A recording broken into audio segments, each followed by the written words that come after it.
Selasa siang 17 Januari, AD dan AMF, dua tersangka penculik dan pembunuh bocah MS, menjalani rekonstruksi di Markas Satuan Brimob Polda Sulawesi Selatan. Dalam rekonstruksi, AD digantikan oleh pemeran pengganti karena masih berusia remaja. Dari 35 adegan yang diperagakan kedua tersangka, terkuak sejumlah fakta mengejutkan.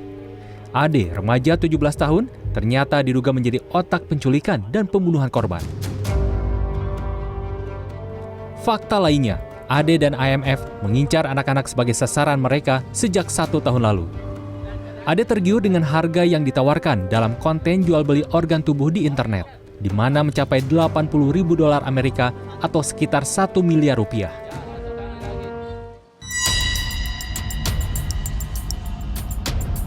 ...8 Januari, bocah MS warga Jalan Batua Raya, Kecamatan Panakukang, menghilang setelah dibawa oleh tersangka AD yang mengendarai sepeda motor. Saat kejadian, bocah 11 tahun ini sedang bekerja sebagai juru parkir tidak resmi di sebuah minimarket.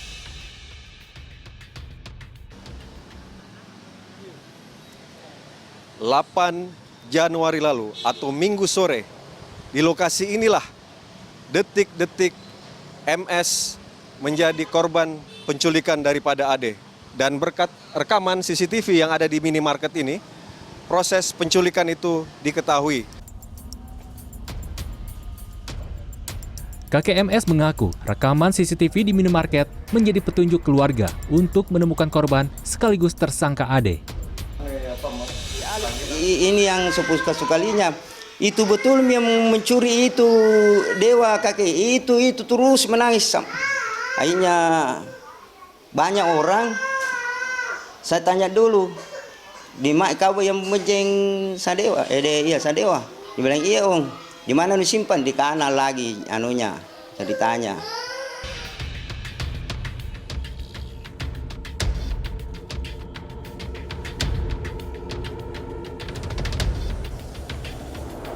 Ya, disinilah jembatan yang dekat dengan Waduk Nipa-Nipa di daerah Moncongloe, Kabupaten Maros, Sulawesi Selatan yang menjadi saksi bisu dibuangnya mayat dari MS.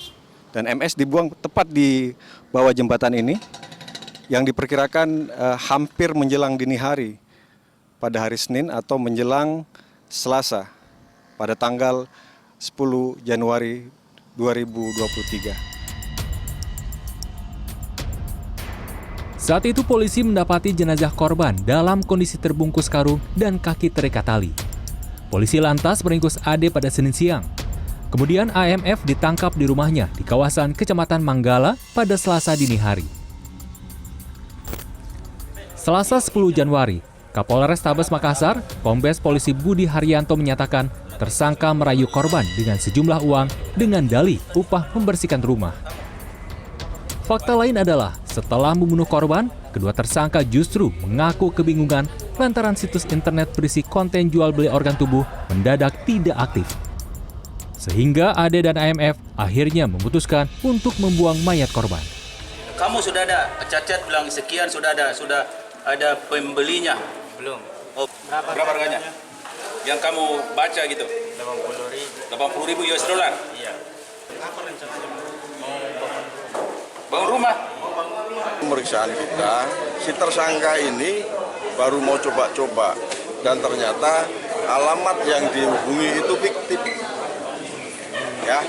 Bang, upaya website yang dihubungi Pak, website segala macam suri situs-situ Bang. Tetap kita akan upayakan. Namanya informasi kan pasti kita akan kejar.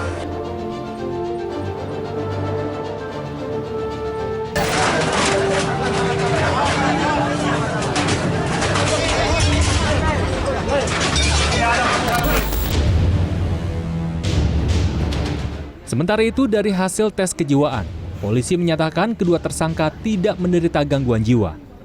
Sedangkan dari pemeriksaan akta kelahiran, salah satu tersangka, AMF, ternyata sudah berusia 18 tahun. Kita melihat dulu dari sisi psikologi, secara perkembangan, tahap perkembangan.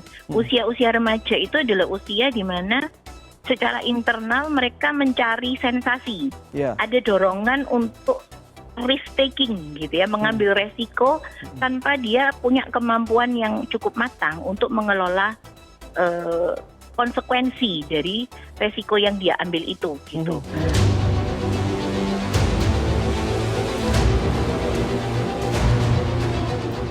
Atas perbuatannya, tersangka Ade terancam hukuman 10 tahun penjara. Adapun komplotannya AMF terancam hukuman penjara seumur hidup atau hukuman mati. Alwi Fauzi, Makassar, Sulawesi Selatan.